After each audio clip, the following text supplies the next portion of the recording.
নাকি হয় পয়সা হলো নাকি না না আসসালামু আলাইকুম ওরহমতুল্লাহ। দেশ কিংবা বাইরে থেকে যেখান থেকে আমার ভিডিওটি দেখতেছেন প্রত্যেকেই স্বাগত জানিয়ে আজকে একটা গ্রামের একটা ঐতিহ্য আপনাদের সামনে তুলে ধরতেছি, সেটা হচ্ছে বাঁশের কল। দর্শক, এই সময় বিভিন্ন জায়গায় বিভিন্ন সেচ পাম্প, আপনার পেট্রোল পাম্প বলেন কিংবা সোলার চালিত বলেন, বিদ্যুৎ চালিত বিভিন্ন ধরনের পাম্প দেখছেন, কিন্তু এই ধরনের পাম্প আপনারা কোথাও দেখেন না।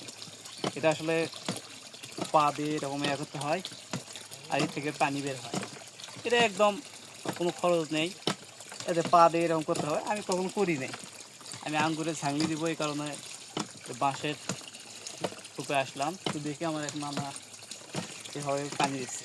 তারা আসলে অনেক আগের মানুষ, এখনও যে আধুনিকে না এসে তারা বিভিন্নভাবে ঐতিহ্যটা আমাদের যেটা রয়েছে এটাকে আজও ধরে রাখছে। এটা অনেক একটা বহু টাকার বিষয়। এখনকার ছেলেমেয়েরা এটা চোখে তেমন কেউ দেখেনি। আমি যখন ছোটো ছিলাম, প্রায় 5-6 বছর, সেই সময় কম বুঝতাম। সেই সময় আমি আমার নানাকে দেখতাম এরকম বাঁশের ছিল, এভাবে তারা সেচ দিত জমিতে। মানে যে জায়গাতে মোটর কিংবা ডিপ বরন্দ এগুলো ছিল না, সেই জায়গাতে তারা এইভাবে পা দেয়।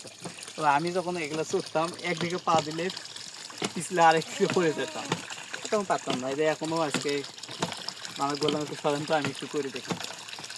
তো আসলেই খুব একটা আনন্দের বিষয় এবং কত সুন্দর। এখানে ব্যায়ামও হচ্ছে।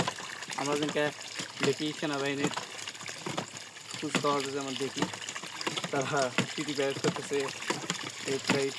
তো সেই রকম এটাতে পাওয়া যায়। দর্শক, আসলে অনেক ধনিক পরিবারের লোকেরা তারা এই দৌড়ানোর জন্য বিভিন্ন ধরনের মেশিন কিনে। তো এখানে দেখতেছি সকালবেলা তারা যদি এরকম পানি সেচ তোলায়, তাতে করে ব্যায়ামও হয়ে যাবে, এখানে পানির কাজও হয়ে যাবে। আসলে সুন্দর একটা চমৎকার জিনিস। পানিটা কীভাবে উত্তোলন হচ্ছে আসলে খুব মজার একটা বিষয়। তার এখানে এসে দেখলাম এক বস্তা আলু করছে, 2 কান্দি মরিচ করছে, রসুন করছে, এখানে হলুদ, কলা আছে, আম আছে, কাঁঠাল আছে, সিম আছে। চারদিকে তার পারিবারিক পুষ্টির জন্য যা লাগে মোটামুটি সব কিছু এনে করছে। এমনকি সেচটা পর্যন্ত এনালাম। তো দেখুন আপনারা কীভাবে পুরো জমিতে পানি কাটে। আসসালামু আলাইকুম ওয়া রাহমাতুল্লাহ।